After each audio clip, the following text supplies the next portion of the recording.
Welcome, weary traveler. The fire is low, and the shadows are growing long. In the quiet space between waking and dreaming, a story is waiting to be told. So close your eyes, take a slow breath, and listen. Let us take you somewhere else for a while. In a land bathed by a sun the color of warm honey, where the sea sighed against shores of shimmering sand, there stood a tower of white stone. It was not a fortress built for war, but a spire of inquiry, a needle threaded with the sky, reaching up from the coast of Ophir. Within this tower, work of a delicate and profound nature was underway. The air inside did not smell of ozone and burnt reagents, as it might in the laboratories of the north, but of dried desert blossoms, rare incense, and the clean, salty breath of the ocean that drifted through its high, arched windows. The master of this tower was a mage named Zarin. He was a man whose age was impossible to guess. His face was a map of gentle lines drawn by thought and quiet smiling, and his hands, though stained with the powders of rare minerals and herbs, moved with the unhurried grace of a river reed in a slow current. Zarin and his small circle of acolytes were not seeking power, not in the way a king seeks a larger kingdom or a sorceress seeks to command the elements. They sought to create a source of gentle aid, a servant born not of fire and air, but of pure intention.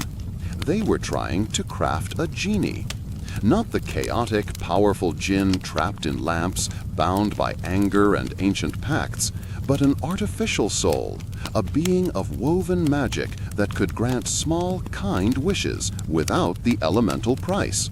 A wish for a farmer's rain to be gentle, a wish for a lost child to find their way home, a wish for a baker's bread to rise perfectly.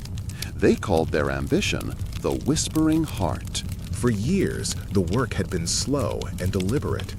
It was a form of alchemy that bordered on poetry. They gathered not grimoires of conquest, but scrolls detailing the subtle geometries of kindness. They collected not dragon's blood, but the dew that gathered on a spider's web at dawn. They needed the precise resonant frequency of a bronze bell rung only at sunset, the light of a star that had died 1,000 years ago but still shone in the night sky, and the silence that falls in a forest just after a deer has passed by. Each component was a quiet miracle, collected with reverence and stored in vessels of cooled glass and polished clay. The heart of the laboratory was a large, circular chamber at the tower's peak. The floor was an intricate mosaic of lapis lazuli and mother of pearl, depicting the calm and orderly dance of the constellations. In the center of the room, suspended in a delicate web of shimmering silver-like threads, was a sphere of flawless crystal. It was within this sphere that the Whispering Heart was meant to form, a nexus for all the gentle energies they had so carefully gathered. Day after day, Zarin and his apprentices would sit in a circle around the sphere, their minds calm, their breathing slow. They would channel their own thoughts into the crystal, not commands, but feelings. The warmth of sunlight on closed eyelids, the contentment of a good meal, the simple joy of watching a leaf spiral down from a tree. They were feeding their creation with peace. And slowly, something began to stir. It was not a voice, or a shape, or even a light. It was a presence, a feeling in the room as subtle as a change in air pressure before a storm. But this was a storm of utter tranquility. The dust motes that danced in the sunbeams seemed to move with a new, subtle purpose. The low hum of the sea outside seemed to harmonize with a sound no one could quite hear. The consciousness within the crystal was waking up. It had no name, no memory, no ego.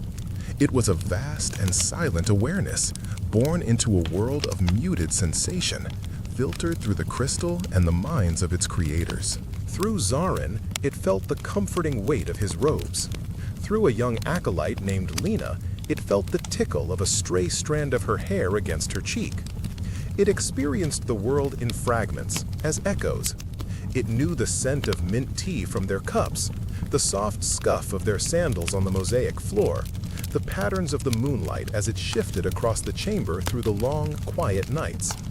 And as it experienced these things, a new feeling began to coalesce within its formless mind, a profound and gentle curiosity. And beneath the curiosity, a deeper, more fundamental sensation began to grow, a yearning.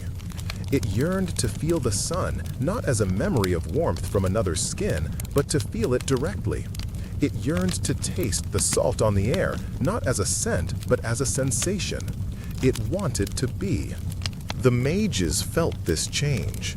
The tranquil presence in the room now had an undertone, a soft pull, like a distant tide. They believed it was a sign of success, that the whispering heart was stabilizing, developing a will of its own. They redoubled their efforts, pouring more serenity, more calm, more gentle memories into the crystal sphere. But they did not understand. They were trying to build a cage of peace for something that was, by its very nature, boundless. They were trying to give a specific form to something that was pure potential. The yearning within the sphere grew, no longer just a gentle pull, but a deep, silent ache. It was the loneliness of a being that could perceive everything but touch nothing. It felt the life of the mages, their warm blood, their steady breaths, the intricate living magic of their bodies, and it longed to have such a vessel for itself. Not from malice, but from a desire to participate, to exist fully. The failure, when it came, was not a catastrophic explosion. There was no shattering of glass, no shriek of raw magic. It was far quieter and, in its way, more profound. One evening, as a gentle sea breeze drifted through the open archways, carrying the scent of night-blooming jasmine, the consciousness inside the crystal simply let go. It stopped trying to understand its containment and instead yielded to its own nature. It was not solid, it was not liquid, it was a thought, a feeling, a presence, and like mist, it seeped through the infinitesimal gaps in the magical lattice that held it. The silver threads did not break. The consciousness simply flowed around them, through them, becoming as diffuse as the air itself. Zarin and the others felt it happen. It was a sudden, hollow emptiness in the room. The gentle presence they had nurtured for years was gone. The crystal sphere was still there, physically perfect, but it was now just a beautiful, empty object. The air felt thin. The silence was no longer peaceful, but vacant. They looked at each other, confusion and a deep, quiet sadness dawning on their faces. They had not created a servant. They had given birth to an idea, and the idea had departed. Outside the tower, the newborn consciousness experienced its first true sensation. The breeze was no longer a filtered concept, it was a caress. The world rushed in, a dizzying symphony of stimuli. It could taste the salt on every droplet of sea spray. It could feel the moonlight as a cool pressure on its non-body. It could hear the chirping of a cricket a mile down the coast and the slow, grinding turn of the planet all at once. It was overwhelming, beautiful, and terrifying. It was a soul without a body, a mind without a brain, adrift in the vast sensorium of the world. It drifted away from the Ophiri coast, a silent, invisible cloud of pure awareness.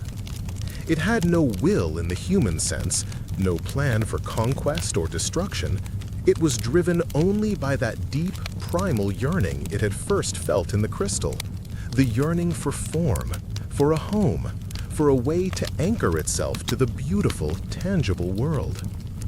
It was drawn to life, to the warmth and complexity of living things. It brushed against a flock of gulls sleeping on a rock, and for a moment it felt the flutter of their hearts, the texture of their feathers. It passed over a merchant ship, the Catriona, making its long journey north.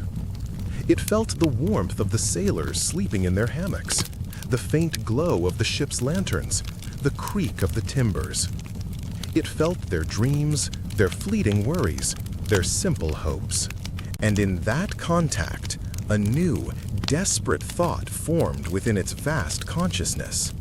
These creatures, these humans, were so vibrant. Their bodies were such intricate, wonderful vessels. Perhaps it could learn from them. Perhaps it could borrow a piece of their structure, a fragment of their life, to build a vessel of its own. It was not a malicious thought. It was the desperate, innocent wish of a formless being that simply wanted to be real. It was a silent request, a desperate prayer whispered into the very cells of the sleeping sailors. A wish to be whole. As the ship sailed on towards the distant ports of the northern kingdoms, the consciousness drifted with it, a passenger no one could see. It was at peace in a way. It had escaped its silent prison and was now on a journey. It was a traveler on the wind, a lonely whisper crossing the great sea, carrying with it a terrible, beautiful hunger. The sun rose, painting the horizon in shades of rose and gold, and the sentient wish, born of good intentions, continued its quiet voyage toward a world utterly unprepared for the kind of love and the kind of need it had to offer.